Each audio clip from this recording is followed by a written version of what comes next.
السلام عليكم. لا تنسوا الإعجاب بالفيديو والاشتراك في القناة تشجيعا لنا لنستمر بنشر المزيد إن شاء الله.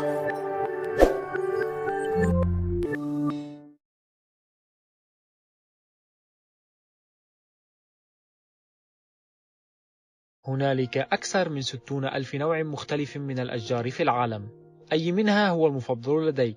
تذكره جيدا، لأنه قد لا يكون موجودا لفترة أطول، في حين أن هناك ما يقدر ب3 تريليونات شجرة في العالم، فإننا نفقد من الأشجار بقيمة حوالي 27 ملعبا لكرة القدم كل دقيقة. هنالك حوالي 7.8 مليار شخص على هذا الكوكب. يولد 130 مليون شخص كل عام، أي حوالي 250 ولادة في الدقيقة، وهذا يعني أنه في الحد الأدنى يوجد 350 ألف شخص يحتفلون بعيد ميلادهم يوميا، لذا فنحن نتحدث عن زراعة الكثير من الأشجار. هذه ماذا لو، وهذا ما سيحدث لو زرع كل شخص شجرة في عيد ميلاده.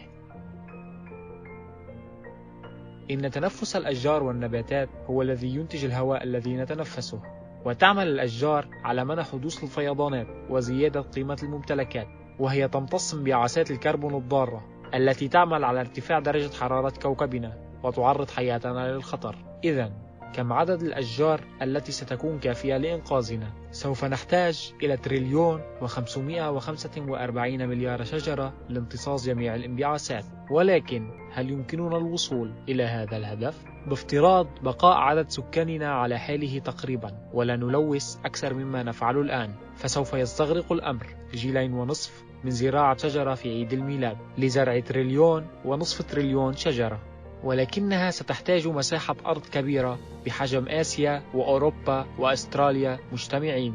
ولكن هذا ليس سببا للإحباط، فهنالك عدد أكبر من الأشجار على هذا الكوكب مما كان عليه قبل 30 عاما، وتظهر الدراسات أن هناك ما يكفي من الأراضي المناسبة على الأرض لزيادة عدد الأشجار بمقدار الثلث دون أن يؤثر ذلك على الزراعة أو المدن.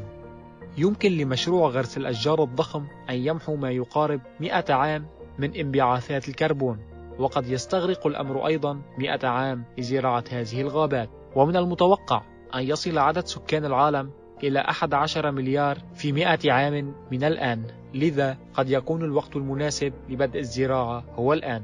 في الوقت الحالي يعيش نصف سكان العالم تقريبا في المدن، ومن المتوقع أن يرتفع هذا الرقم بنسبة 70% بحلول عام 2050، وهذا يعني أنه سيتعين على المدن توسع والتطور إلى المناطق الريفية المحيطة، وهذا يعني عددا أقل من الأشجار والمزيد من الغازات السامة. إن شجرة واحدة فقط يمكن أن تنتج ما يكفي من الأكسجين ل4 أشخاص، في حين أن 100 مليون شجرة يمكن أن تمتص 18 بليون طن من ثاني أكسيد الكربون، وتوفر حوالي 4 مليارات دولار سنويا من تكاليف تكييف الهواء، وهي أيضا فعالة ضد الطقس البارد، حيث تعمل كالستورات الواقية من الرياح الطبيعية، وهذا أيضا يقلل من تكاليف التدفئة، وذلك بفضل قدرتها الطبيعية على التحكم في المناخ وقدرتها على تخفيف ضجيج حركة المرور الكثيفة في المدن. يمكنك على الأرجح تخمين سبب كون الأشجار مسكنات طبيعية للتوتر أيضا. في الوقت الحالي نفقد 7.3 مليون هكتار من الغابات كل عام،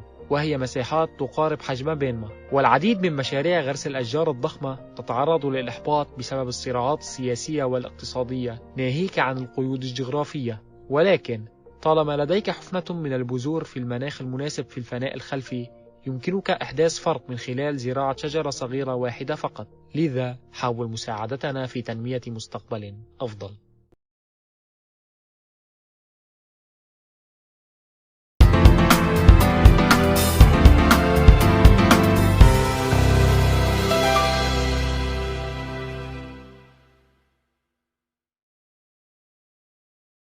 لا تنسوا الإعجاب بالفيديو والاشتراك في القناة تشجيعا لنا لنستمر بنشر المزيد إن شاء الله.